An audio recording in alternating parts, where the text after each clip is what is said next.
Bien, pues buenas tardes. Hoy tenemos el lujo, porque no puede denominarse de otra manera, de poder contar en el máster de abogacía de la Universidad de La Laguna, en colaboración con el Ilustre Colegio de Abogados de Santa Cruz de Tenerife. Pues tenemos el lujo, como les decía, de contar con el profesor Ramos Méndez, un primer espada, catedrático de Derecho Procesal de la Universidad Pompeu Fabra y abogado en ejercicio, por lo que combina a la perfección su faceta académica y el conocimiento científico que es propio de aquella, con su también larga experiencia práctica como prestigioso abogado. Es autor de un sinfín de publicaciones, entre las cuales citaré solo dos. Ha sido una elección caprichosa. En primer lugar, porque imagino que, bueno, como suele ser el caso, él le tendrá especial cariño. Me refiero a su tesis doctoral, que versó sobre un tema tan formativo como es la sucesión procesal.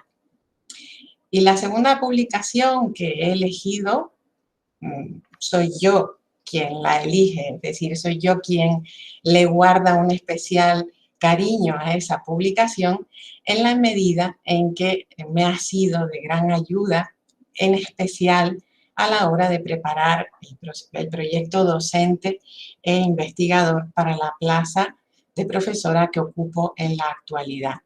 Me refiero a su libro de cabecera, lo tengo aquí encima de la mesa, a las actas del quehacer científico y forense. La verdad que es una publicación que reúne toda una serie de trabajos del profesor y que a mí al menos me fueron de gran ayuda, y por eso está él hoy aquí, porque de tanta ayuda me fueron que una vez que tuve ocasión de coincidir con él en unas jornadas iberoamericanas en la Universidad de Salamanca, a poco que lo vi me dirigí a él y le agradecí enormemente la ayuda que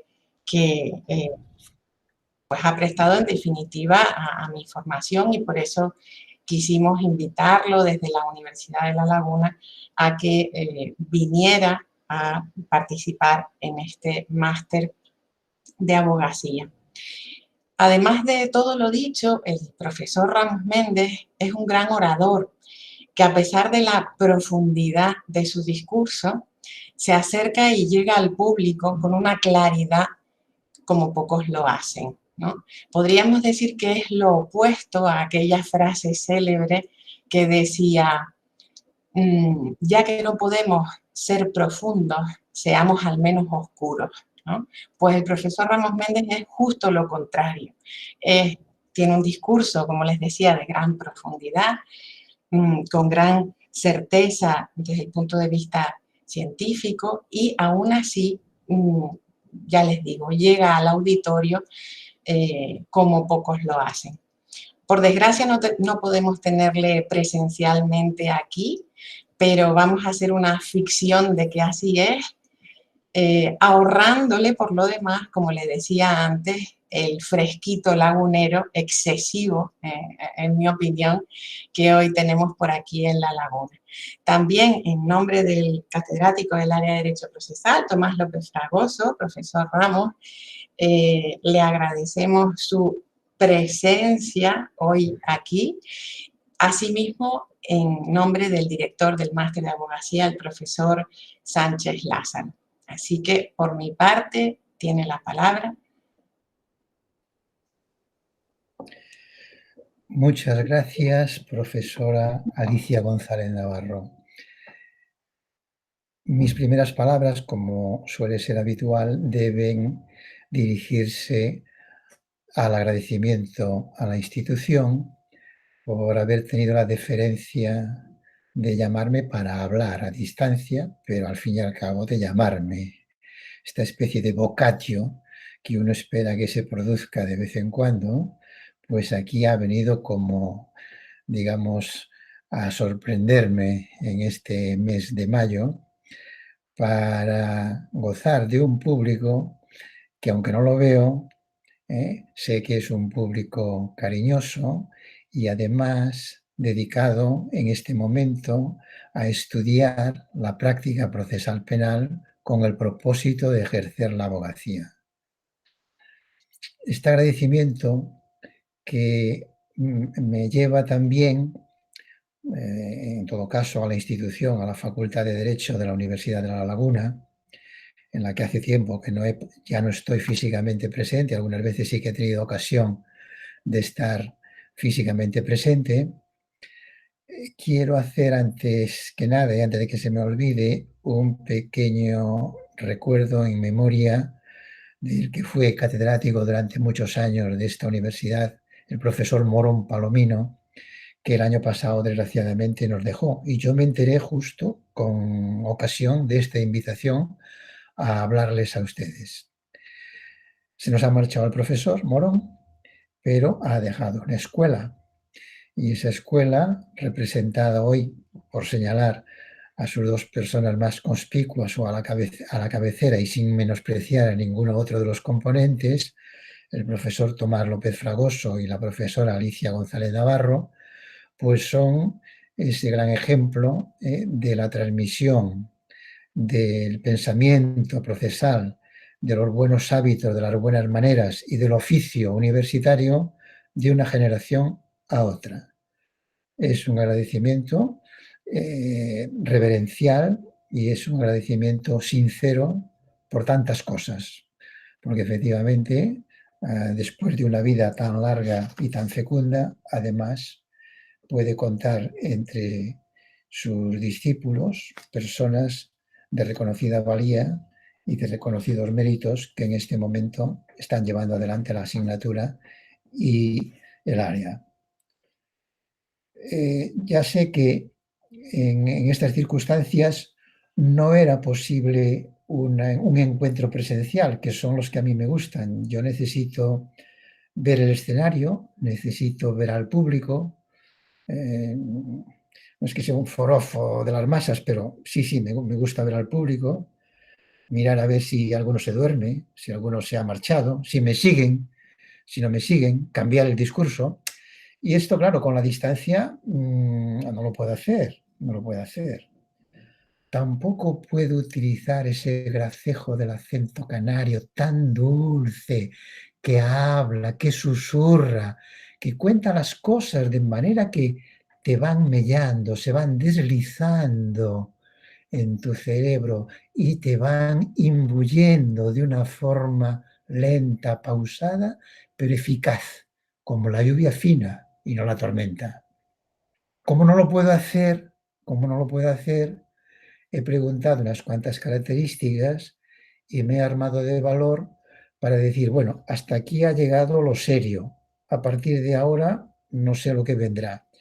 Porque cuando, dadas las circunstancias, he tenido que buscar un título para mi intervención pensando en que me dirigiría a alumnos que están a punto de descender a la práctica profesional de la abogacía y que en este cuatrimestre han estado estudiando la práctica procesal penal. Bueno, pues no sé, después de consultar con la almohada una noche me ha venido a la mente un título quevediano, Los desvelos soñolientos. Por lo tanto, esos desvelos, ya verán, no son ni realidad ni ficción, son desvelos. Como no los veo, tampoco puedo verificar hasta dónde yo estoy elucubrando, yo solo estoy haciendo un soliloquio o estoy hablando con alguien que me sigue y con alguien que le puede interesar un poco de lo que voy a decir. Son unos desvelos soñolientos que lo voy a mantener en esa penumbra, en esa duda entre la realidad y la ficción, que van a tratar de introducir a un abogado penalista en su descenso al foro. El foro, y vuelvo al símil quevediano en este caso, es ese infierno de los condenados y de los penados, porque en el proceso penal hay condenados y penados, pero también es el paraíso de los absueltos y también es el purgatorio de los que están esperando juicio, porque en el proceso penal hay de todo esto. Y ese foro Ese foro es un espacio atemporal, multicultural, polifacético, y yo diría que incluso es un espacio con reglas. Y recuerdo aquí una cita cervantina en la cual Sancho, después de observar cómo unos ladrones se repartían el botín, decía, esto de la justicia es bueno que se practique porque aún entre los propios ladrones tienen sus reglas. Este tipo de pensamientos espontáneos a poco más le cuesta un disgusto para cualquiera que se lea el episodio en la novela cervantina. Por tanto, este foro es el que nos va a permitir. ¿Yo qué haré? Trataré de ser un apuntador, un cicerone, un escort, bueno, algo. Trataré de ser una persona que les va a acompañar un ratito y, bueno, dejémonos de bromas. Demos un paso al frente en las puertas del foro. En las puertas del foro, cuando uno se va a poner a ejercer como abogado penalista, se va a encontrar con que, ante todo, podría elegir el perfil. En el penal, en el proceso penal, también hay dos roles bien diferenciados y espero que sigan subsistiendo durante mucho tiempo, sobre todo el rol de la acusación particular, por un lado, y el rol de la defensa. El abogado penalista algunas veces hará de acusador particular y otras, muchas, pocas, bastantes, de defensa. Los roles son distintos, los roles tienen unas reglas en apariencia similares, pero que responden a una estrategia de puesta en práctica completamente diferente. No voy a decir que ocurra en la práctica procesal penal lo que ocurre, por ejemplo, en la práctica laboral. En la práctica laboral del abogado laboralista ya sabéis que hay dos roles también muy bien definidos. O defiendes empresas o defiendes trabajadores. Y esto, en la práctica laboral, la mayoría de los despachos y de los compañeros que yo conozco, pues se han especializado en un sector o en el otro. En los abogados penalistas, probablemente la dicotomía no os obligará a elegir en muchos casos, pero la debéis tener en cuenta porque condiciona el modelo de ejercicio. El segundo aspecto que debéis considerar es que, además de estos roles, en materia penal, pues hay también diversos sectores de ejercicio. Hay uno muy claro y muy establecido que no tiene nada que envidiar a otros sectores empresariales. Me refiero a las multinacionales del crimen o incluso simplemente a los autónomos del crimen o del delito como profesión. Estos tienen también sus reglas, tienen sus trabajos y están al lado de este sector muy cualificado. Algunos de ellos tremendamente dangerous, peligrosos. Cuidado antes de entrar. Los grandes sectores del narcotráfico, tráficos de armas, tratas. Estos son sectores de la Internet profunda. Estos son sectores sumamente peligrosos a los cuales yo no deseo que ninguno de los abogados que están haciendo hoy este curso de práctica jurídica se aproxime, pero que sepan que funcionan como multinacionales del crimen organizado. Por otro lado, y damos un paso más, tenemos que atender al escenario donde vamos a practicar. Ustedes están estudiando en las bellas Islas Canarias y además están ubicados en la hermosa ciudad de Tenerife, en la isla de Tenerife. Moléstense, no, tómense el interés de ver qué es lo que da de sí el mercado penal. ¿Cómo lo podemos saber? Bueno, para mí el tema más indicativo, o uno de los temas, yo diría que que arroja datos sobre cuál es el abasto, la extensión del mercado penal en las islas, es la estadística judicial. me he tomado la molestia de mirar las últimas y les puedo decir que cuentan ustedes con un mercado de aproximadamente 400.000 asuntos penales por año. No está mal, no está mal. Eh, lo relevante y lo que más me llama la atención es que la tasa de litigiosidad penal es del 0,95%. Por lo tanto, hay litigiosidad penal abundante.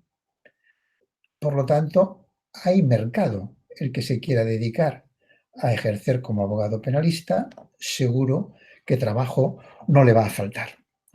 Y a partir de aquí, bueno, pues tenemos un sector o unos niveles de asuntos, digamos, de administración ordinaria, en los cuales yo creo que cualquier abogado puede entrar, que son los habituales.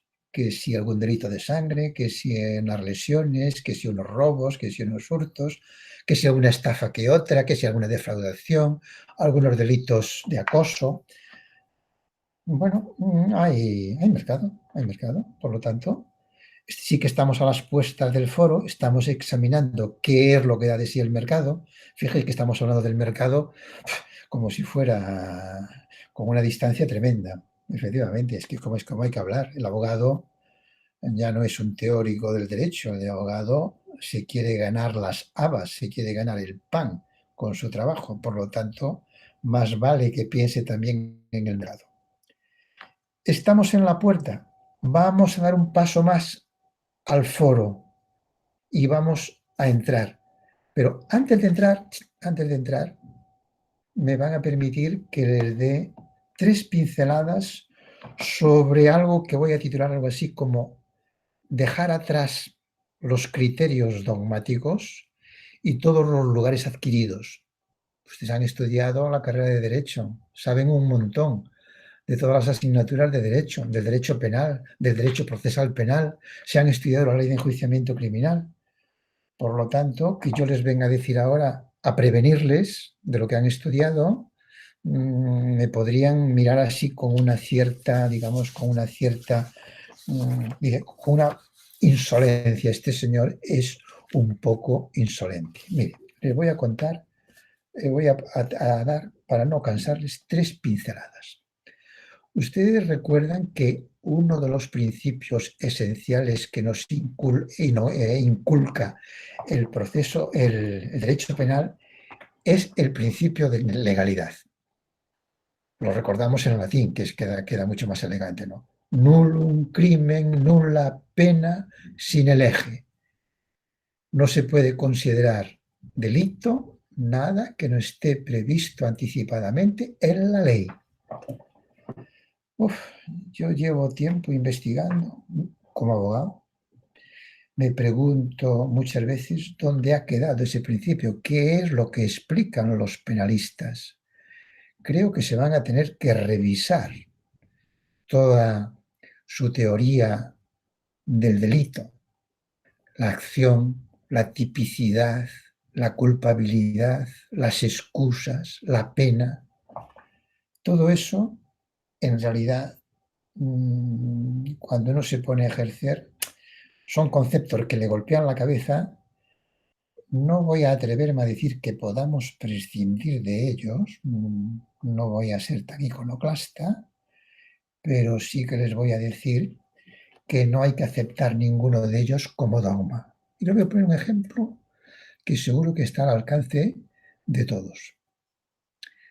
Estos últimos años, bueno, básicamente en los 2 últimos años, ¿cuánto se ha discutido de qué era delito de rebelión, qué era delito de sedición, cómo encajaban unos determinados hechos en un tipo delictivo, cómo podían encajar en otro, si se acomodaban, si no se acomodaban?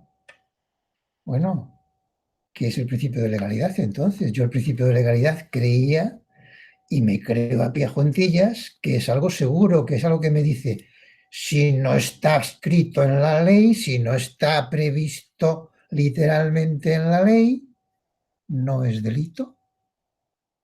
Y sin embargo, estamos viendo todos los días en la práctica procesal penal que se ponen en solfa cualesquiera dicciones del texto del Código Penal. Es más, la jurisprudencia en unos casos dice, esto sí es delito de agresión sexual, esto no lo es. Y a nosotros los hechos nos parecen los mismos. Las acciones, en principio, que según la ley deberían ser típicas, nos parecen las mismas. Y sin embargo, luego el tribunal no lo juzga así o no lo cree así. Si además tenemos en cuenta lo que dice muchas veces la doctrina, los propios penalistas cuando escriben, el legislador no ha estado muy acertado al regular al tipo porque esto se podía entender así, se podía entender de la otra manera, lo que les decía al principio. Podemos abandonar casi todo lo de la dogmática penal porque está todavía por revisar desde el punto de vista de la práctica. No es nada segura, son puras alenas movedizas y ese nullum crimen, nulla pena sin el eje es un bello desideratum que, sometido al crisol y a los manejos de un abogado penalista, da mucho de sí. Segundo aspecto, dogmático. El principio de legalidad, tal como lo he expuesto hasta ahora, o tal como lo conocemos, en esta vertiente sustantiva, tiene una vertiente muchísimo más interesante desde el punto de vista procesal. Y se podría formular así. Nullum crimen, nulla lege, sine judicio. Lo que significa que no hay delito, no hay pena, si no hay un juicio de por medio. Esto se acerca bastante más a la realidad, pero muchísimo más. De tal manera que a veces he dicho lo que algunos consideran una especie de butade. Digo, el derecho penal como tal no existe si no es en el proceso. Cuando hay una sentencia que absuelve, que condena, que dice, entonces hay delito. Cuando hay una sentencia que condena a una persona por estafa, entonces hay estafa. Antes venimos incluso utilizando el lenguaje de decir presunto. Presunto. ¿Dónde queda el derecho penal? El derecho penal es un suspiro, un soplo, si no hay un proceso de penal por medio. Por tanto, en el proceso penal ya nos aproximamos mucho más cerca a la realidad de lo que es el derecho penal. Pero aún así, y nos vamos a centrar, esto prácticamente debería ser, diría que automático. Hay del día que tengamos inteligencia artificial aplicada a los juicios. Serán drásticos, serán rigurosos, serán un tormento para la propia práctica.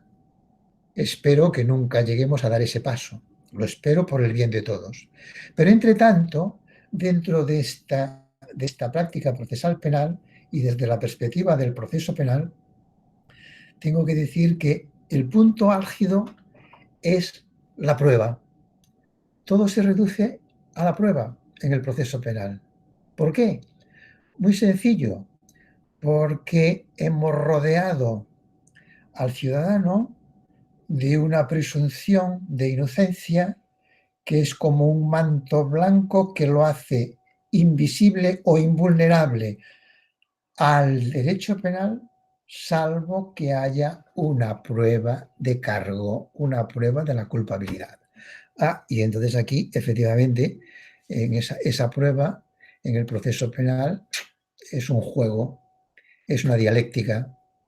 Es una dialéctica en la cual unas veces resulta bien y otras veces no resulta tan bien. Si la prueba de cargo en el proceso penal, por mucho que en apariencia los hechos a priori pudieran considerarse como delictivos, por mucho que el vulgo o el juicio paralelo ya te haya condenado, vete, hijo, y no peques más, eres libre.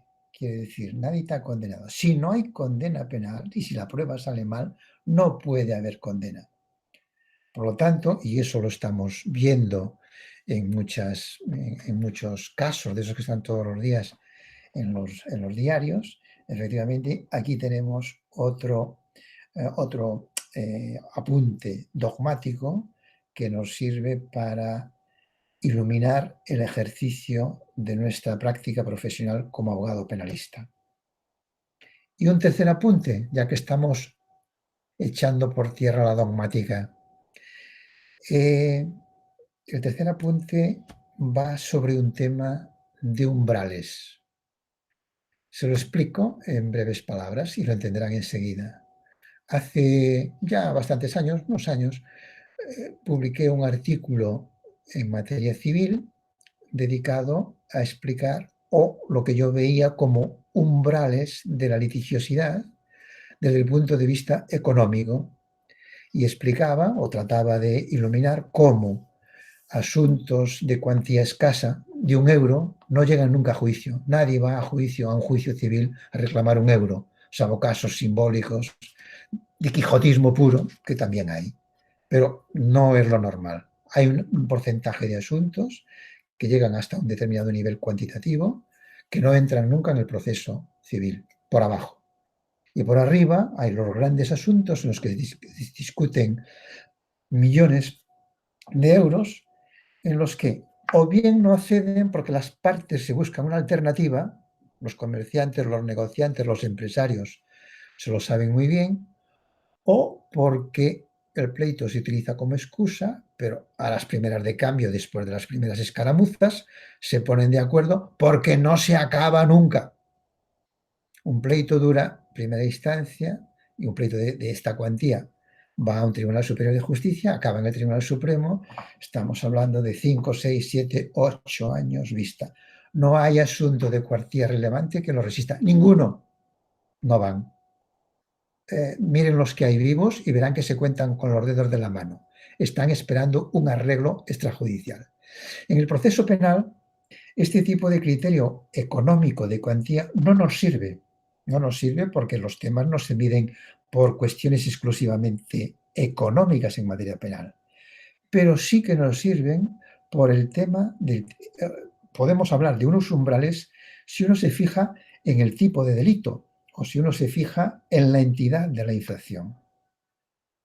A ver, ¿a quién no le han robado un móvil? Que levante la mano. ¿O quién no ha tenido algún conocido que ha tenido el hurto de un móvil, un pequeño incidente, una pequeña lesión, un robo en casa? ¿Autor desconocido? ¿Qué ocurre?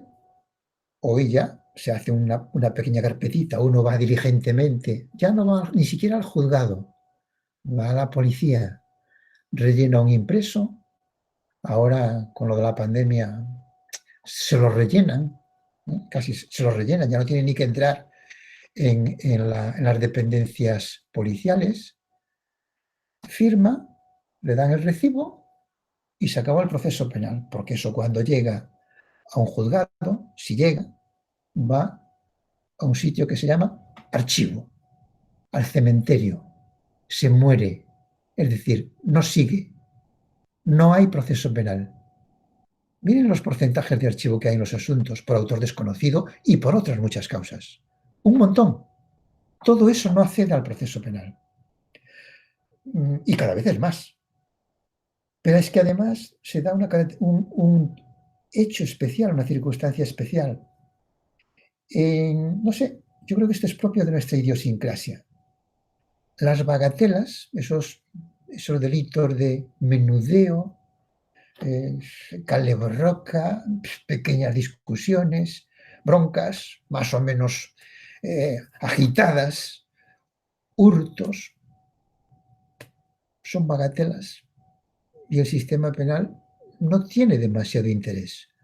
No hay una persecución sistemática de todos ellos. Y lo vamos a ver, retomaré el tema un poco más adelante.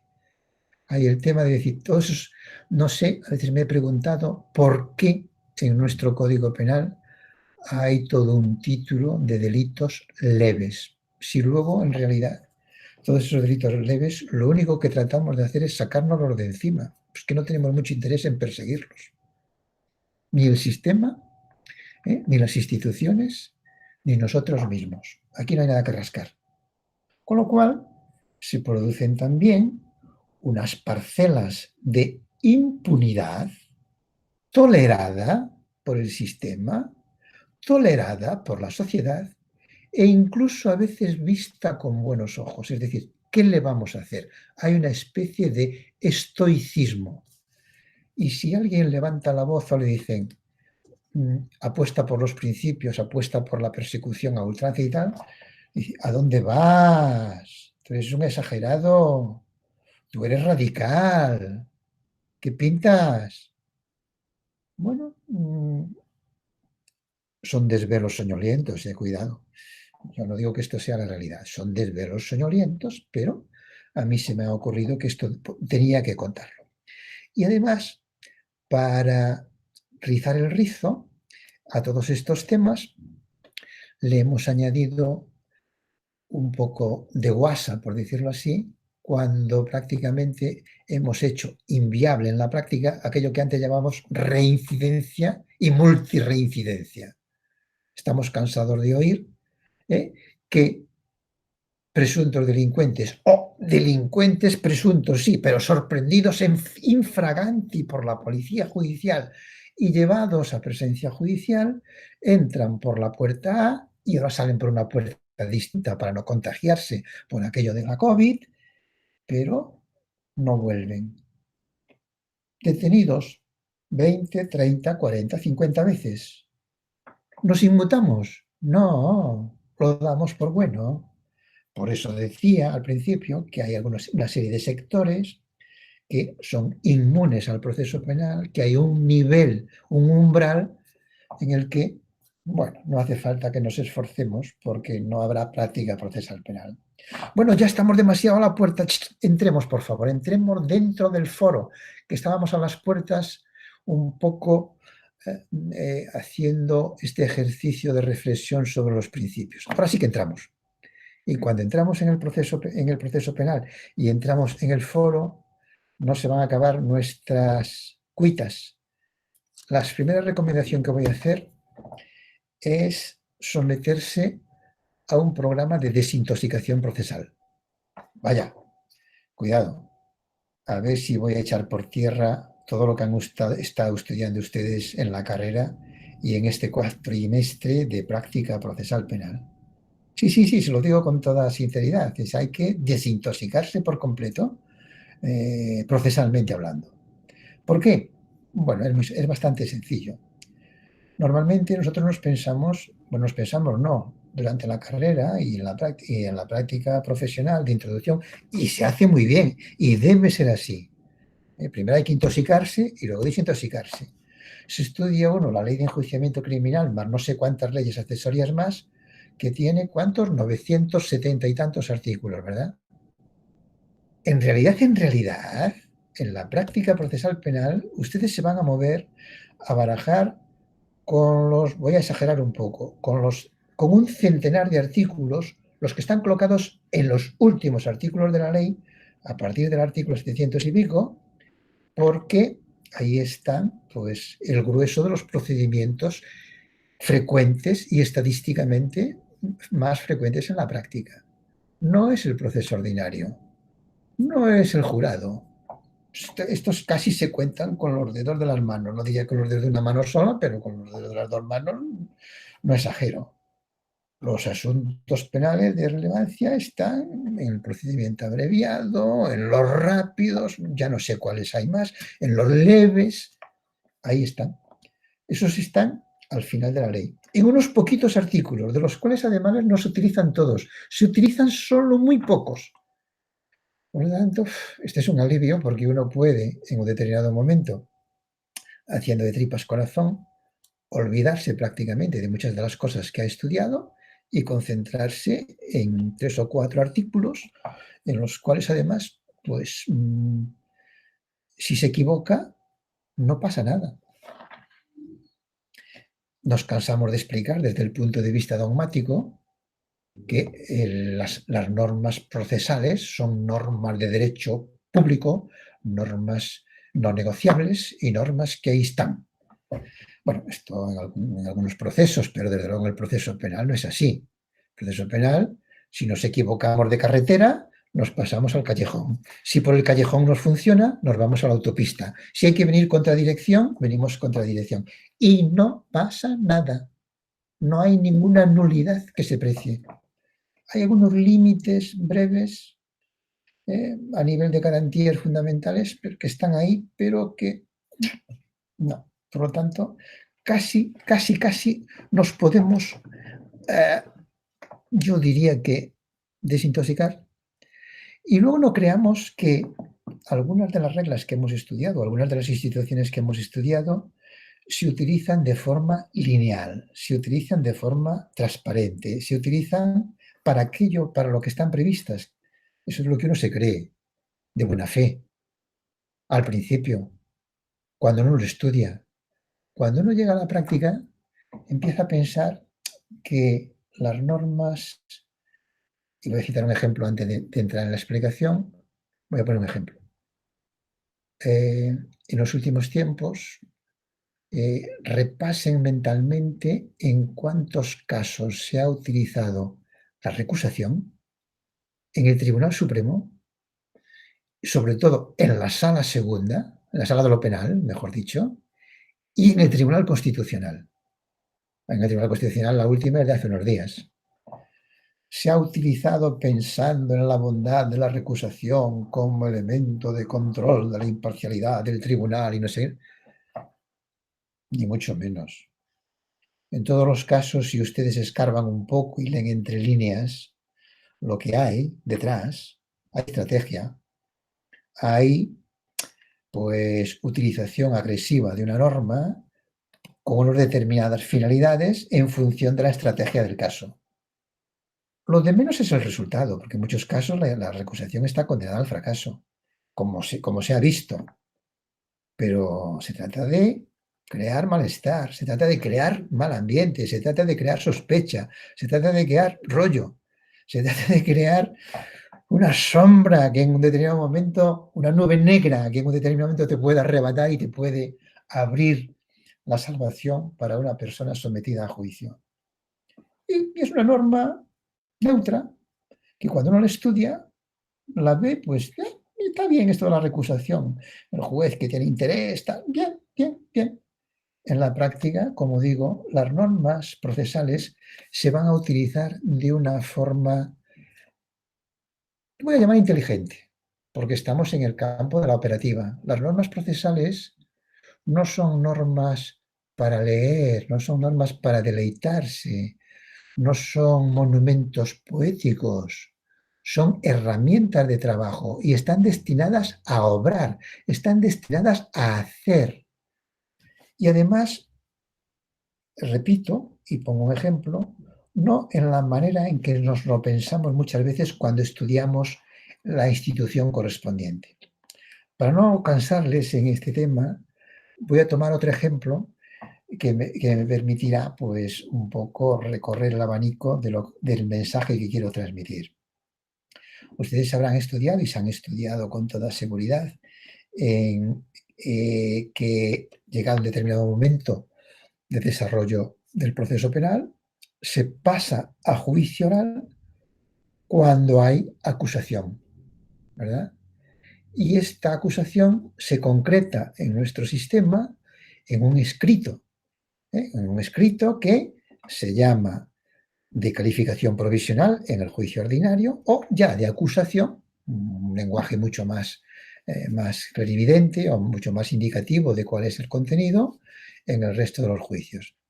Este escrito de acusación, según la disciplina que creo que todavía sigue diciendo el artículo 650 de la Ley de Enjuiciamiento Criminal, si he fallado, pues ya ustedes me corrigen el número, bueno, tiene una mecánica y tiene unos números. Tiene que poner uno. Uno, hechos delictivos con sus circunstancias. Dos, autor responsable. Tres, delito tipo 3. Cuatro, culpa, autor, inductor, cómplice. Quinto, pena, no sé qué, no sé cuánto. Añadimos, seguimos, suma y sigue. Sexto, vamos a juicio oral, pruebas, de las que me quiero valer. Séptimo, responsabilidad civil. Un catálogo, es un catálogo. Bueno, en la práctica, este catálogo, el primero que tenía que hacerlo es el Ministerio Fiscal, porque efectivamente es el cerebro, es el órgano de la acusación. Y todos los demás deberíamos estar a la expectativa. Y es lo que está previendo la ley. ¿Eh? La ley prevé que sea el Ministerio Fiscal el que tome la iniciativa de acusar. Principio de acción penal pública, oficial, acusación oficial, el Ministerio Fiscal. Bueno, estamos viendo que muchas veces el Ministerio Fiscal, si no hubiera acusador particular, no hace nada.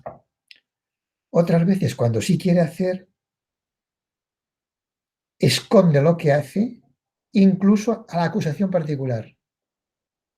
Yo muchas veces me he encontrado, porque esto era una técnica obvia, si el acusador particular lo único que hacía era copiar el escrito del fiscal, lo copiaba, y al final simplemente aumentaba un poco la pena, un grado 2 la pena, para que el tribunal tuviese una especie de módulo flexible para poder, bueno, no te voy a dar todo, no voy a rebajar, un poquito por aquí, un poquito por allá, y al final, oye, que no te lo dan el escrito de que el fiscal lo oculta, y no, usted espabilese, trabaje usted también como acusación particular y haga usted el escrito. Bueno, el escrito de la acusación particular, pues hay que hacerlo, porque si no, no va a juicio. Por lo tanto, ahí, más o menos, aunque el Ministerio Fiscal oculte el suyo, esto es una corruptela. Ojo, esto no está permitido por la ley, pero es una corruptela habitual en este momento en la práctica profesional penal. En cambio, el escrito de defensa, dice la ley, el escrito de defensa seguirá las pautas de la acusación. Por lo tanto, hechos, tal. Esto lo pueden hacer el primer día si no están advertidos, el primer día de su ejercicio profesional, por aquello de, bueno, voy a explayarme un poco y voy a hacer un escrito de defensa como Dios manda, como dice la ley. Que no hace falta. Que el escrito de defensa tiene que ser, me opongo a todo, mi defendido es inocente y punto. No hay que decir nada, ni hay que contar los hechos, ni hay que poner la pena, ni hay que decir nada, una línea. ¿Por qué? ¿Para qué le voy a explicar yo mi estrategia a la acusación? Yo soy la defensa. Yo me callo, que la descubra. Ojalá tenga yo una carta y el último día pueda sacar ahí algo y decir, che, como en las películas americanas, ¿verdad? Uf, qué suerte. Por lo tanto, sí, nos estudiamos unas determinadas reglas de cómo se hacen estas cosas en materia procesal penal. Es bueno haberlas estudiado, yo no digo que no, pero las vamos a utilizar de una forma inteligente y de una forma operativa. Fíjese que además, creo recordar que en las últimas, en estas últimas reformas que ha habido, ya no controlo yo muy mucho todo esto, ¿no? Porque es que tampoco se necesita, pero en el fondo, con las prisas, sobre todo en los juicios rápidos y sobre todo en esos que se tienen que celebrar en el juzgado de guardia, cuando la defensa no llega, porque además todavía estamos pensando en el escrito. Dios mío, el escrito, ¿pero qué escrito me habla? Si hoy estamos hablando aquí sin ningún escrito. Estamos prácticamente sin vernos, pero entendiendo que ustedes están ahí y yo aquí. O sea, nos palpamos, se palpa en el ambiente. Entonces, cuando ya la práctica, o sea, la propia ley ha dicho que si no hay escrito de defensa o no hay defensa, no llega el defensor, no viene, tal, otra pequeña corruptela derivada de las necesidades de la urgencia en el foro, que se entiende que se opone a todo. Hombre, faltaría más, hasta ahí podríamos llegar, hasta ahí podríamos llegar. Esto es un síntoma y una señal de cómo se están produciendo las cosas en la práctica procesal penal. Hay un cierto divorcio entre la teoría, la ley y lo que estamos usando en la práctica. No digamos nada cuando en las conclusiones definitivas, que nosotros nos estudiamos todo lo que dice la ley, no sé qué, y simplemente uno que esté atento, muy atento, para no perder ripio cuando está viendo un juicio, cuando el tribunal mira así y mira al fiscal y mira así, mira a la defensa, ve aquí, a definitivas, a definitivas. Y ahí se acabó el escrito de conclusiones definitivas. Y no hay más, no hay más. Y todo eso esa palabra taumatúrgica, esa especie de indulgencia, encierra toda una carga dogmática detrás increíble. Yo creo que sí, que para la defensa sería muchísimo más útil muchas veces hacer conclusiones definitivas después de oír lo que dice la acusación, después de ver lo que ha ocurrido en el juicio, pero por lo menos de ver las pruebas y entonces definitivas. Y no por escrito. Ahora hay que hacerlo en el informe, por supuesto que hay que hacerlo en el informe, pero evidentemente hay una especie de disfunción aquí que en algún momento yo creo que las próximas reformas deberían corregir. Bien, y como estamos dentro del foro, le voy a poner también un tercer ejemplo dentro de esta especie de este catálogo de desintoxicación, y me van a perdonar y no me miren con mala cara, por si acaso les estoy haciendo una especie de iconoclastia de todos los principios que han estudiado, para decirles que todo eso de la negociación y de la conformidad, que se está vendiendo como la panacea de las soluciones en el proceso penal, bueno, no sé si lo digo con palabras muy fuertes o con menos fuertes. Voy a decir que no me lo creo, que esto es lo más sencillo que podía decir. Hasta ahí me lo van a tolerar, ¿verdad? No me lo creo. A ver, mire, todo esto de la conformidad es una confesión del fracaso porque no somos capaces de gestionar los casos. Como no somos capaces de gestionar los casos, hay tantos en la cola, ¿eh?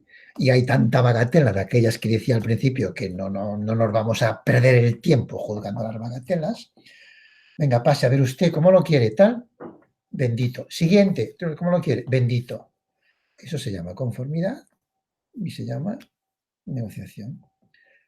Pero aquí esto técnicamente, repito, va contra todos los principios que habíamos explicado del proceso penal. Sí, ya sé que ahora nos estamos escorando al principio de oportunidad. Ay, pues cuidado, porque efectivamente esta oportunidad, entendida así de una forma laxa, pues produce aquello que decía al principio, zonas inmunes, que no está mal, o sea, podemos aceptar las zonas inmunes, o sea, temas sin trascendencia penal, zonas que nos da igual castigar que no. Sáquenlas del Código Penal, revisemos qué es el delito en el Código Penal, saquemos el catálogo, modifiquemos el catálogo, pero no lleguemos a esta solución. O si llegamos, fijaros cuál es el esquema. El esquema de la conformidad y el esquema de la negociación es el delincuente profesional, el de la gran multinacional del crimen o el empresario del crimen, que se conoce al dedillo el Código Penal con todos sus pros, sus contras y sobre todo el catálogo de penas y las reglas de cumplimiento, las manejan de primera mano, es como su estándar de funcionamiento y lo que mide su nivel de riesgo del negocio criminal, pero al final un negocio en toda regla, pues es el que sale beneficiado. Porque dice, bueno, yo meto 10 toneladas de droga, pero luego entre la negociación, la rebaja y no sé qué, y además desde dentro voy a seguir dirigiendo el cártel o voy a seguir trabajando en negocios paralelos o voy a establecer contactos para los siguientes negocios, no, esto le va perfecto. Es como un pez en el agua, se mueve muy bien. La víctima, pobrecita la víctima. La víctima en una negociación no gana nada. A lo sumo, un cierto consuelo psicológico, si se lleva bien, o sea, en algunos casos, ¿no? Después de... Basta verlo, no sé, yo es que a lo mejor leo mal los periódicos, leo mal las informaciones, pero yo veo que las víctimas siempre son víctimas y al final están viendo que sí, que a los culpables y sobre todo en los grandes empresarios del crimen los condenan a millones de años, miles de años, centenares de años. Debería estar prohibido este tipo de condenas en el Código Penal porque engañan al pueblo. Lo engañan. El vulgo piensa que nadie cumple, evidentemente. Bueno, ya lo sabemos que nadie cumple. No lo pongas si nadie va a cumplir esto. Y además hay otro tema que es el de la indemnización. Le han concedido 3 millones de euros por el otro día a este señor que metieron en la cárcel o un jurado por haber asesinado a no sé cuántos. ¿Pero dónde los va a cobrar? ¿Dónde va a cobrar? ¿Pero por qué lo dicen? Establezcamos un sistema, por tanto, yo no digo que la negociación no tenga un camino, pero hay que revisar todo lo que hemos hecho hasta ahora y todo lo que estamos. Es más, a las personas normales, al ciudadano que alguna vez se ve imbuido o se ve metido dentro de un proceso penal, por azar o por las razones que sea, se utiliza este mecanismo de la conformidad y de la negociación como arma de presión. Les cito un caso que está en los medios y también es relativamente reciente para que valoren lo que estoy diciendo. Ustedes recuerdan cómo a este futbolista del Real Madrid, a Xabi Alonso, tanto la acusación como el Ministerio Fiscal le presionaron hasta el último momento diciendo rebaja de la pena a 0, no cumples, evitas el riesgo de cárcel, si pagas una multa de tanto y además admites una condena. Y si no, 5 años. Y lo estuvieron coaccionando hasta el último día. En la prensa, en todos los lados, con propaganda negativa. El tribunal lo absolvió. Esa es la negociación que queremos, como presión, porque esta es la presión para los clientes normales, los que os vais a encontrar probablemente en los primeros momentos de ejercicio. Esta es la negociación y el tipo de conformidad que os vais a entregar. Al profesional de la delincuencia le da igual, todas las rebajas le van bien. Al ciudadano normal que ha tenido la desgracia, un delito de imprudencia. Todos podemos, no voluntariamente, bueno, incluso voluntariamente, por imprudencia. No digo nada. En fin, ya os he aburrido bastante, hemos desmontado el dogma, hemos desmontado, además del dogma, hemos desmontado, yo creo que la ley, ya no sé si nos queda algo, pero ahora sí, como estamos dentro, voy a dar unos consejos exclusivamente, esto sí que es un atrevimiento por mi parte, pero voy a dar unos consejos ya dentro del proceso penal, ya en el estrado, ya en el foro, ya sin ninguna limitación, a calzón quitado, por decirlo así. Y es que ya no nos queda nada y por lo tanto este señor nos ha venido a destrozar la tarde y nos ha venido a destrozar todo lo que habíamos estudiado hasta ahora. Qué desgracia haberlo invitado. En fin, como las desgracias nunca vienen solas y para rematar la faena bien rematada, me van a permitir unos consejos. El primero, ya que estamos dentro, le voy a decir que venga, disfruten del espectáculo, ten tu día de gloria, ya que estás dentro. Bienvenido al gran espectáculo del foro. ¿Por qué? Acuérdate, primer consejo, estar solo, apáñatelas como puedas. Todo lo que te han contado, incluso lo que yo te he contado, no te lo creas. Tú te tendrás que espabilar.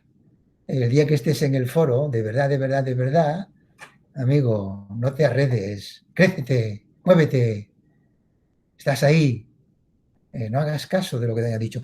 Sí, sí, ya sé que a veces se hacen prácticas, ¿no? Pero estas prácticas son un poco generalistas, ¿no? Son light y la mayoría son ficticias, son simulaciones.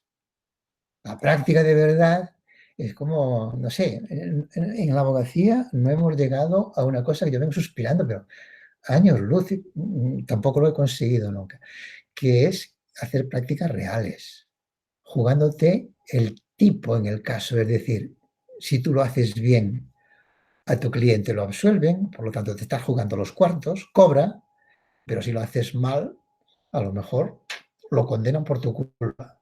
Pero juégate el tipo de verdad. Ten tú la responsabilidad. Tú imagínate que al cirujano, al aprendiz de cirujano, le dicen, bueno, se corta así, pero no le dejan utilizar el bisturí y está haciendo rayas en el aire con el bisturí. Oh, pues no, mira, es que, verás, la piel es la piel. Hay que tocar la piel. Cuando estés ahí, cuando estés en el foro, piensa que estás solo y que lo has hecho bien porque vas a seguir algunas cuantas reglas que te voy a decir a continuación, pero te las tendrás que defender tú solo. Ni siquiera tienes cliente. Tu cliente es una excusa. Piensa que los clientes no siempre te van a contar la verdad, ¿eh? Sobre todo en materia penal. Hay una parcela que no te la van a contar. La tendrás que averiguar. Si tienes suerte, la averiguas toda. Y si no tienes suerte, tú te lo montas y haces lo que puedas. Regla 1.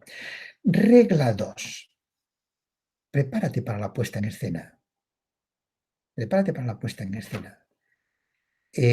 Un juicio penal, tiene mucho de teatro. Y hoy más que nunca, ¿eh? Hoy más que nunca. Bueno, se graban, ¿es verdad? Ya se graban los juicios penales. Algunos se televisan. Fíjate, el hecho de grabarlos y el hecho de televisar algunos, con pelos y señales, ha influido en los comportamientos.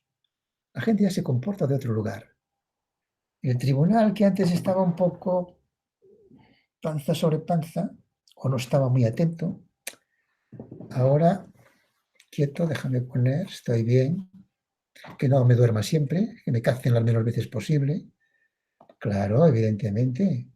El lenguaje, cuidado, antes había algunos exabruptos, ahora sí puede haber algunos exabruptos, pero no es lo frecuente. Hay una especie de, bueno, yo diría que de buen rollo, de buen hacer, que exige también una práctica del teatro. Claro, los tribunales de justicia, nuestros tribunales de justicia, no son, voy a decir, no eran muy amigos del teatro, se han visto arrastrados a un poco de teatro porque la grabación, el foro, la prensa, los medios, sobre todo los asuntos que tienen un poco de proyección social, es que te obligan.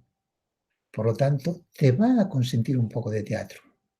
No quiero decir que exageres, tú tienes que saber la dosis. Es muy importante saber la dosis.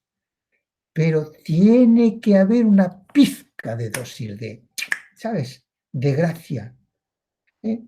Porque al final de todo decía que las pruebas eran el centro del proceso penal y la madre del cordero.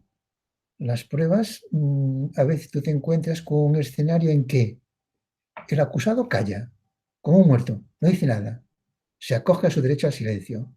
Los testigos, ha pasado tanto tiempo que no se acuerdan, tan pronto se le pega un fuego, titubean, no sabe si... pero usted ha visto, no, ya, bueno, no sé, yo creía, y al final, a veces incluso, esto es dramático, está la palabra del presunto delincuente, pero delincuente que va como delincuente, y la víctima. Y hay un problema se resuelve solo con un problema de credibilidad. ¿A quién me creo? ¿La versión del delincuente o la versión de la víctima? Y ahí tenemos todo lo que se han explicado de la teoría, de la prueba y tal. Está muy bien. Pero en el momento de realizarla, en el momento de ponerla en práctica, que es el momento del juicio oral, pues hay que encontrarle esa gracia, ¿sabes?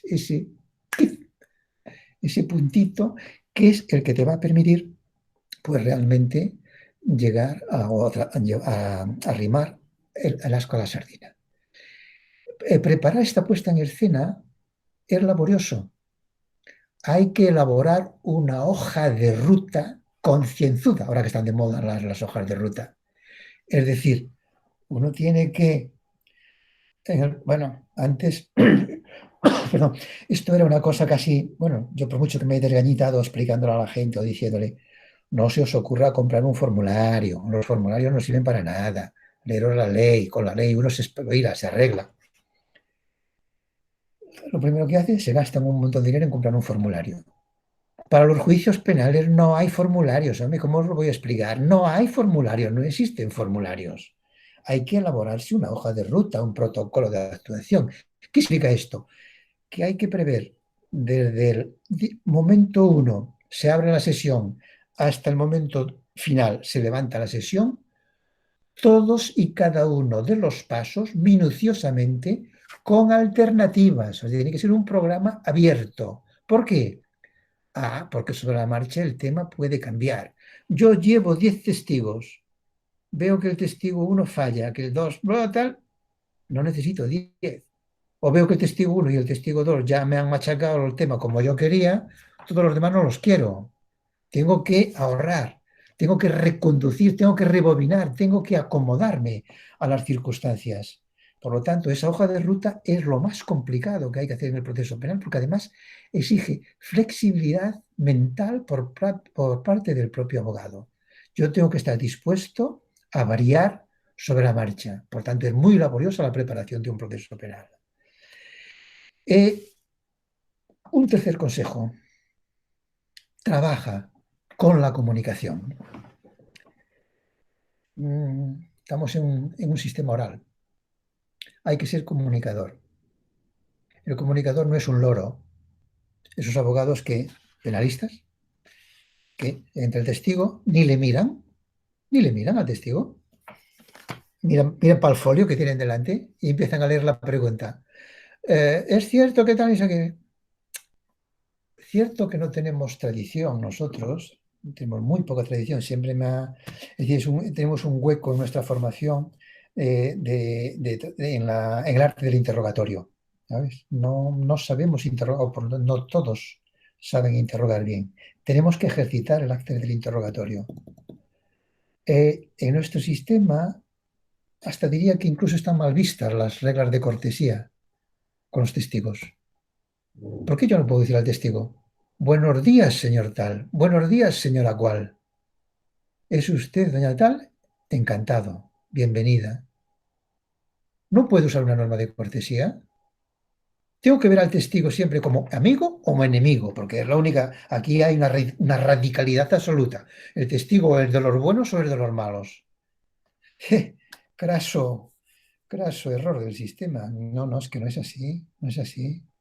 El testigo, según lo hemos definido, y aquí recuperamos otra vez las esencias del dogma.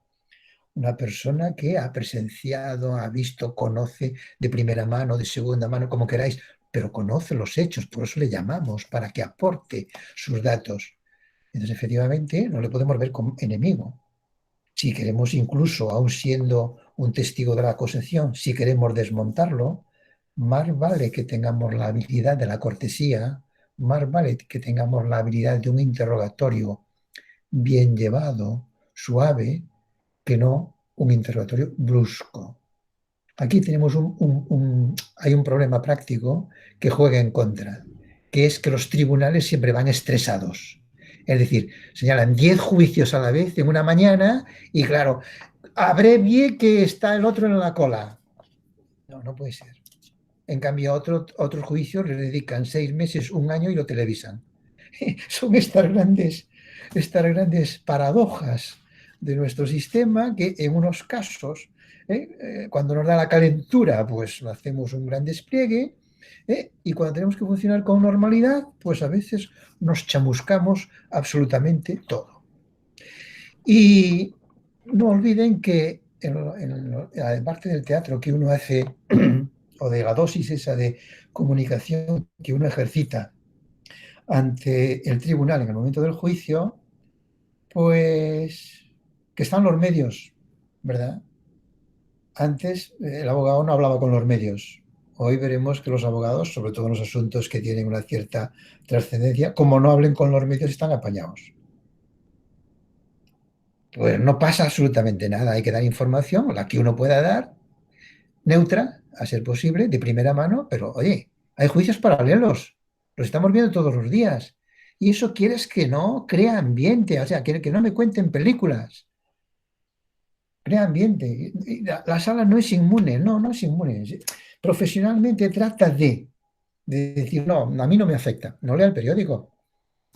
A los jurados se los encierra, ¿no? Y no se les deja ver la tele, el periódico y todo eso. Y aún así, se ha contado tanto antes de ir a juicio, en los juicios con jurado, que bueno, los jurados se lo saben de memoria de pe a pa, quién es quién, el padre, la madre, los hermanos y los niños. Bueno, es una cosa de familia. Somos así, somos así. Con esto tenemos que contar. Con esto, disfruta, no estás en el juicio penal, no quieres ser abogado penalista. No todo el mundo sirve. No todo el mundo sirve. Yo mismo muchas veces no me he sentido nada contento en los procesos penales. Nada contento. Porque me la estoy jugando, sé que se la estoy jugando y estoy viendo que lo que está ocurriendo pues no responde exactamente al canon legal, al canon dogmático que yo me creía.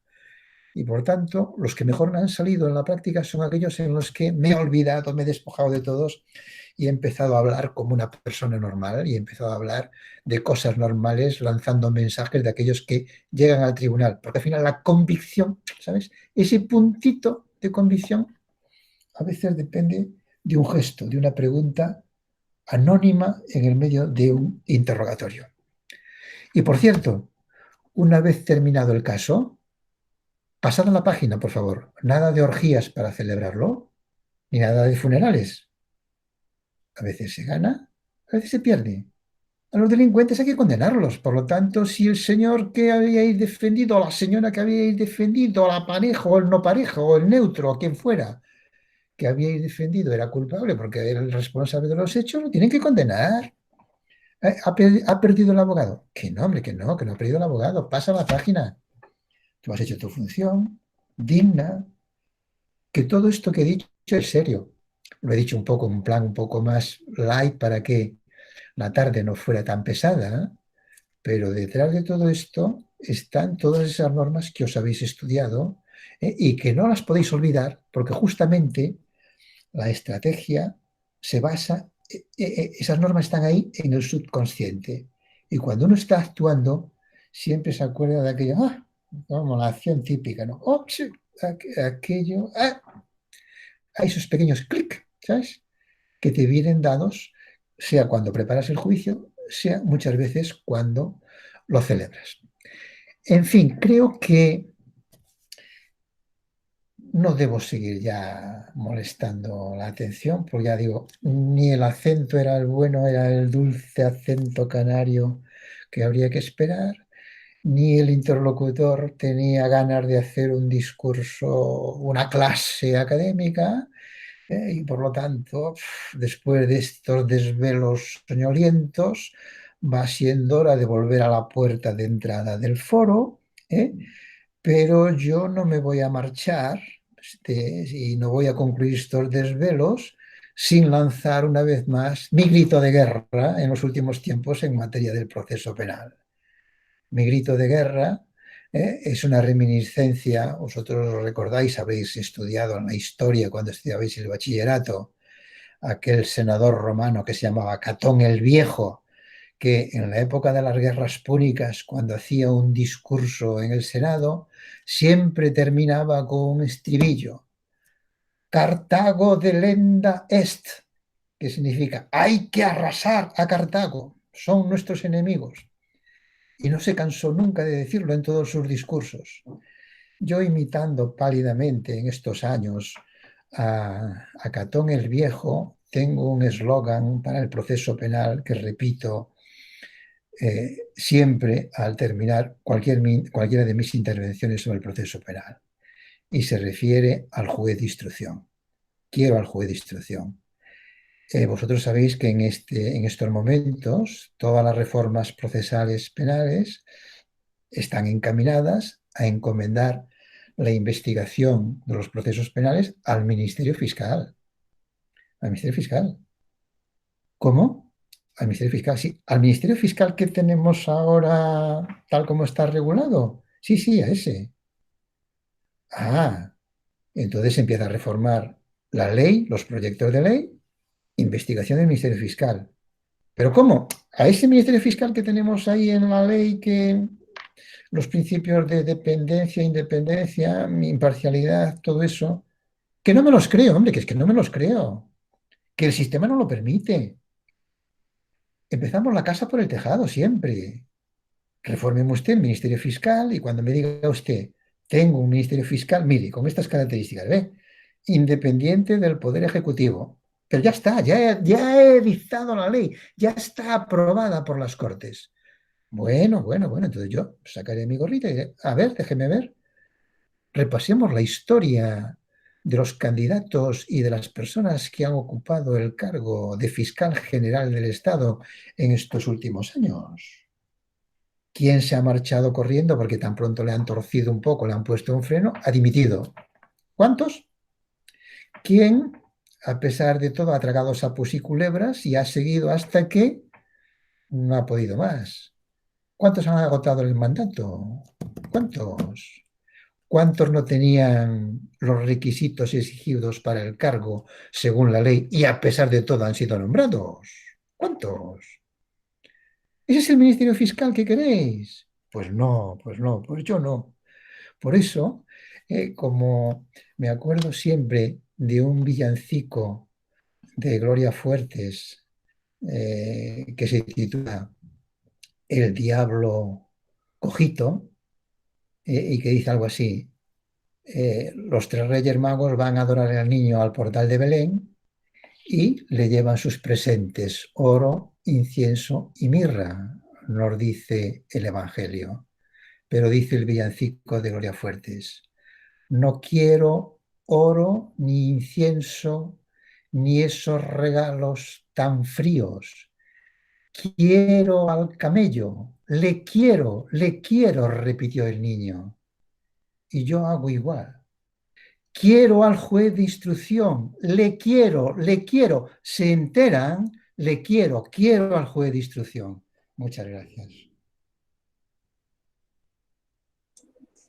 Muchísimas gracias, profesor. Creo que podríamos haber estado un buen rato más escuchando porque yo al menos estaba aquí extasiada, ¿no? Gracias también por recordar al profesor Morón. Y es que yo escuchándole me ha hecho recordar la célebre expresión que repetía él siempre de la universidad, que es magisterio y señorío. ¿Lo recuerda? Pues sobre todo cuando hablaba de ese interrogatorio testifical, cuando refería que lo razonable, lo saludable sería poder decirle buenas tardes, señor fulano de tal, al testigo, bien sea de cargo o de descargo, bien vaya a favor de nuestros intereses o no. Eso sería lo razonable, ¿no? La, el señorío también en el seno de la administración de justicia, ¿no? Porque yo hay veces que veo una especie de maltrato al ciudadano, ¿no? Por muchos magistrados y magistradas y, pues también en el ámbito de la abogacía, ¿no? Pero bueno, yo más allá de felicitarle en este primer momento, me encantaría que si alguno de los alumnos y alumnas del máster de abogacía tuvieran alguna pregunta para el profesor, creo que sería fantástico, ¿no? Sí, yo tengo una duda. Bueno, una pregunta más bien, no es una duda. Buenas tardes, sí. Sí, hola, buenas tardes. Quería preguntarle qué opinión le merece la presunción de inocencia y si cree que en el sistema y en la sociedad en la que vivimos se va a avanzar más hacia una presunción de culpabilidad más que de inocencia.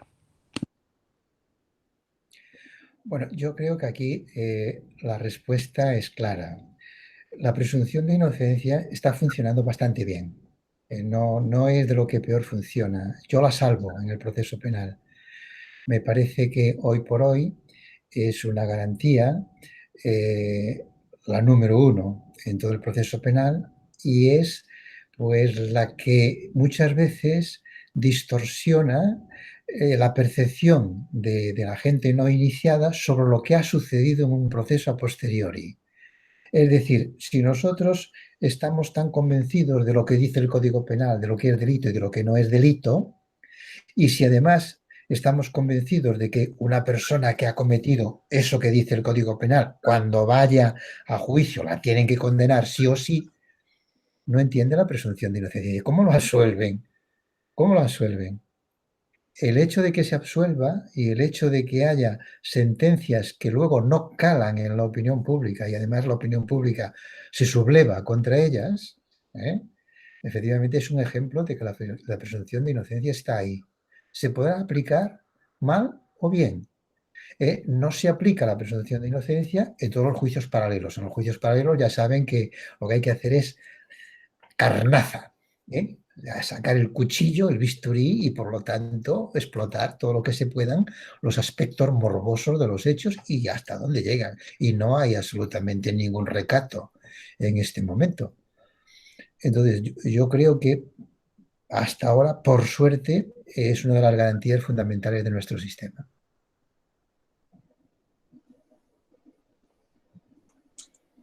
¿Alguien más quiere formular alguna pregunta?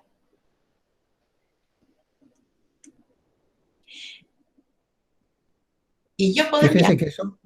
Venga, pregúntale. No, No, no. le iba a añadir a quien me preguntó, que no lo puedo ver, pero añadirle que la presunción de inocencia es la que facilita el trabajo del abogado defensor. Prácticamente el abogado defensor no tiene que hacer casi nada. Simplemente, si me dijeras, es como si pusiéramos el piloto en conducción automática y simplemente tiene que mirar que no se desvíe, o sea, que no se escore, pero no tiene que probar nada, no tiene que hacer ningún escrito, tiene que estar el abogado defensor, tiene que decir, cállese, sobre todo cállese, no diga nada, y poco más. O sea que es un gran comodín, que diríamos ahora, para el abogado defensor. Perdón. No, mientras alguien más pueda ir pensando alguna pregunta que quieran formular, yo me quedé un poquito con ganas de saber más de esa corruptela que nos enunció sobre el Ministerio Fiscal que oculta su escrito de calificaciones a la acusación particular, porque yo al menos no tenía conocimiento de esta corruptela. Es decir, aquí están pasando cosas como lo siguiente. En una de las últimas reformas, ya no recuerdo cuál, se trató de empezar un ensayo con el Ministerio Fiscal para que hiciera algunas instrucciones. Entonces, el Ministerio Fiscal puede empezar la instrucción siempre que no haya un juez entendiendo del caso. Lo cual, evidentemente, es muy fácil boicotear cualquier instrucción del Ministerio Fiscal, ¿no? Porque tú tan pronto te enteras de que hay una instrucción del Ministerio Fiscal y quieres saber de qué va o quieres tener acceso, si no te lo dan, o quieres excluir al Ministerio Fiscal de ese secretismo con el que actúa, pones una denuncia y ya está el tema en el juzgado, ya se acabó. Eso motiva varias cosas. Primero, que todas las instrucciones que está haciendo el Ministerio Fiscal, la mayoría son secretas. O sea, no dice nada, es silencioso. Cuando accedes, ya lo he comentado alguna vez esto en algún foro, y porque el Ministerio Fiscal practica diligencias, interroga a los testigos, vas y a lo sumo te dejan ver en el ordenador el folio que supuestamente corresponde para tu testigo, pero no te dejan ver todo el dossier. No puedes sacar copias. Digo, mire usted, si está introduciendo usted un proceso penal contra mi cliente, aunque sea uno entre muchos, y tiene una pila de folios así, yo los quiero ver todos y quiero tener una copia de todos. Es que no. ¿Qué haces? Es que no. Bueno, es propio de esa situación en que está el Ministerio Fiscal en este momento, que tan pronto sale a la luz pública, pone los papeles encima de la mesa, al día siguiente están publicados en los periódicos, tienen copia todos los abogados, tiene todo el mundo copia y no, o sea, tratan de preservar un poco su trabajo. Con el escrito de acusación pasa igual. Ya he dicho que lo habitual en el escrito de acusación cómodo de la acusación particular es algo así como decir lo que dice el Ministerio Fiscal más 2. Es decir, el Ministerio Fiscal dice que esto es un delito de lesiones graves o un delito de homicidio o un delito de asesinato. Bueno, pues yo si acaso al asesinato le añado una circunstancia de estas agravantes, si queda alguna que no haya dicho el Ministerio Fiscal, y luego le pongo en la pena más 2. Entonces, el acusador particular, como primero calificaba el Ministerio Fiscal, y es lo que dice la ley, lo que sigue diciendo la ley, califica el Ministerio Fiscal y se da traslado a las partes acusadoras a continuación, cada una por turno. Eso es lo que dice la ley. Bueno, pues deme copia también del Ministerio Fiscal. Nunca viene la copia. Y si la pides no te la dan. aquí por lo menos en el foro en que yo practico. ¿Por qué? Para que no lo copies, para que tengas que currarte el trabajo y tengas que hacer el... Imagino que no es así. O sea, todo lo que he dicho es mentira, ¿eh? Es un desvelo soñoliento, pero la realidad es que a mí nunca me dan el escrito de acusación del fiscal en estos últimos tiempos. Antes me lo daban, ahora no me lo dan. Una vez que pregunté, dijo, no, no, trabajen, hágalo. No es la acusación particular, hágase el escrito, ocurre. Lo que os decía, os encontraréis solos, donde nadie te va a ayudar. Antes, o sea, el acusador particular lo ayudaba el Ministerio Fiscal porque a uno le era cómodo hacer esto y no buscaba tesis distintas, mantenía la del fiscal. Si iba bien, trataba de apoyarla con las pruebas o con lo que fuera, pero no se salía de ahí. Hoy te la tienes que jugar y tienes que, bueno, sin perjuicio de lo que diga el Ministerio Fiscal, poner lo que tú creas de tu cosecha y ya está. Debe seguir siendo así. La ley no dice eso hoy. Se hace, pero no lo dice. Eh, Alicia, si me permites, a mí me gustaría hacerle una pregunta al profesor Ramos Méndez. Primero, felicitarle por su entretenida, ni siquiera charla, porque yo creo que la deberíamos denominar una charla. Al hilo de lo que usted decía en relación con la defensa de usted como letrado guardarse lo que va a plantear la defensa, ¿sería partidario usted, sabe que, recuerda usted que el proyecto de ley del 2013, el del gobierno del PP, pretendía, a la hora de regular los medios de prueba, dejar el interrogatorio del acusado como la última prueba a practicar, no como lo tenemos ahora en la ley de enjuiciamiento criminal, que el interrogatorio del acusado es la primera prueba que se practica en el acto juicial. Eso estamos muy acostumbrados a verlo en lo que usted decía antes, en las películas americanas, cuando vemos déjame subir al estrado, todas esas cosas que vemos entre el abogado, defensor y su cliente. Sería un buen sistema lo que pretende esa reforma, o lo que pretendía ese proyecto de 2013, que el interrogatorio del acusado fuese la última prueba a practicar cuando ya el letrado defensor ha visto todas las pruebas que se han practicado y que además el letrado defensor decida si quiere o no el interrogatorio de su cliente. Completamente de acuerdo. Es lo que procede. Es decir, el sistema ahora, claro, es un sistema antiguo, ¿no? De finales del siglo XIX, ¿no? El sistema era así porque apostaba por la confesión del acusado, y de suyo todavía, no creo que el título no lo han reformado la ley, el rótulo. Se habla de la confesión del acusado y de las otras personas. Sí. Creo recordar que todavía está así, hace Sí, de mucho la tiempo que confesión no del veo esa procesado, ley. dice exactamente. ¿Verdad? De la confesión de verdad. O sea, dice, tú aquí o cantas de verdad o si no te vas a enterar. Y por eso empezaba así. Eso, desde la Constitución para acá, es que no tiene ningún sentido. O sea, el acusado, cállese, no diga nada. Ya es lo primero que yo le digo a los acusados. Y no lo soporta casi nadie, solo los profesionales. Cuando tú le dices a un acusado que no diga nada, que no declare, que se calle, ¿eh? Psicológicamente no lo soporta. Muy pocos lo soportan, ¿eh? Solo los profesionales.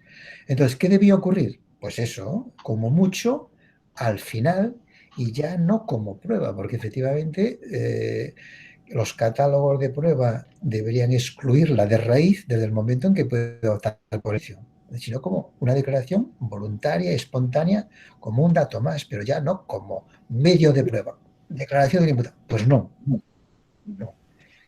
Ni siquiera sin proponerlo. Hoy me va bien que declare, porque después de lo que ha pasado aquí, ahora vamos a poner los puntos sobre las íes. O voy a contar yo mi película. Claro, pues sí, al final, claro, porque tengo derecho a ver qué es lo que ha ocurrido. Y no esto que ocurre ahora, que muchas veces depende un poco de la benevolencia del tribunal. No, no, usted ya ha consumido el turno, no ha querido declarar, usted se calla y ya no puede hablar. Que no, por favor, que no. Que el sistema justamente debería apostar, porque si a mí me dan voz o me dan turno, cuando viera y todas las veces que quiera, siempre que me atenga a los hechos. ¿Eh? ¿Verdad? Es que es de cajón. Pues no. Todavía empezamos diciéndole, usted va a declarar, ¿verdad? ¿Se va a declarar culpable? Digo, que no, hombre, que no. Siempre no culpable. En fin, ahí estamos.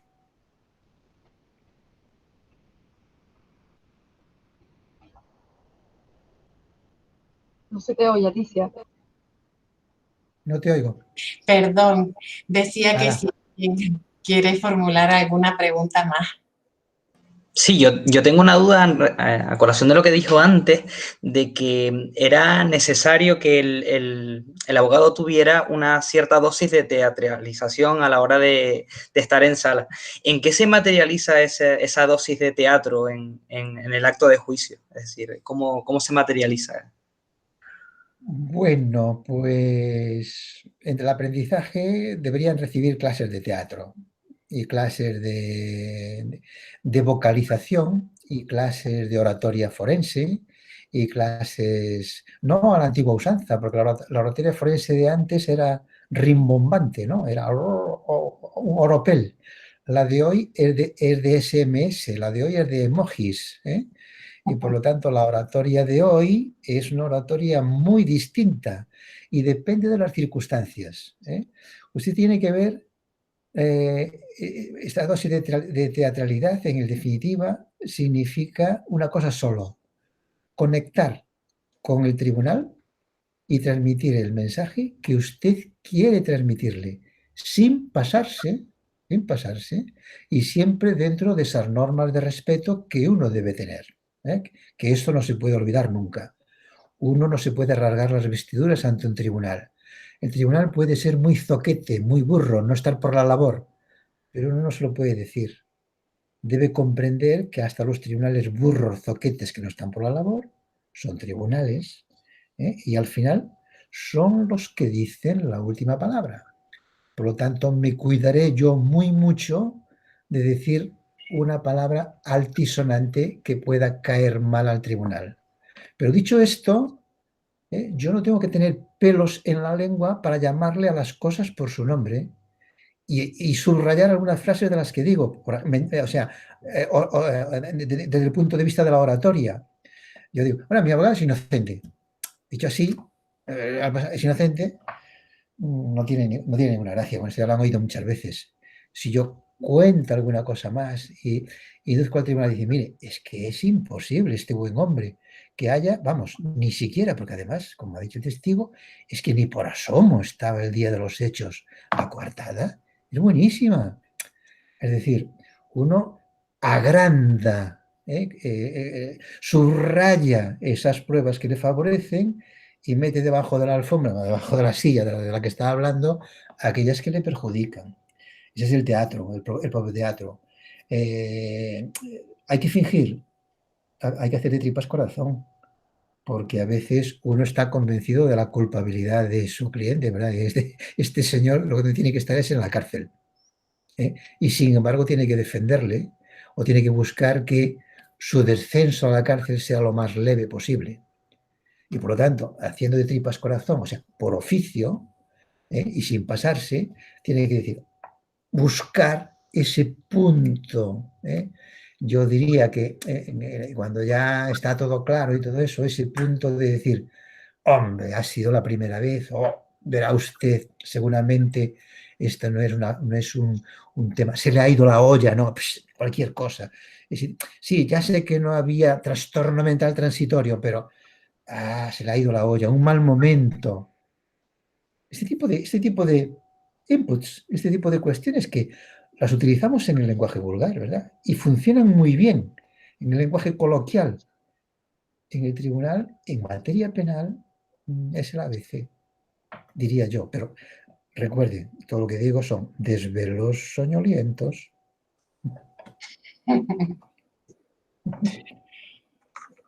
Muy bien. Pues si no hay ninguna pregunta más, a mí me da un poco de apuro porque hemos exprimido al profesor Ramos Méndez hasta donde hemos podido, ¿verdad? Bueno, es decir, yo soy el que tiene que dar las gracias. Tiene que dar las gracias porque lo único, o sea, el único inconveniente es no poder tener el contacto físico, el contacto presencial, porque a mí es el que me gusta y es el que permite entablar una cierta, yo diría, complicidad con el auditorio, que de vez en cuando ayuda a soportar el rollo macabeo que te han contado, ¿no? Entonces, cuando hablas así a través de la tele, un poco, incluso tampoco tenemos tanta experiencia en esto, ¿no?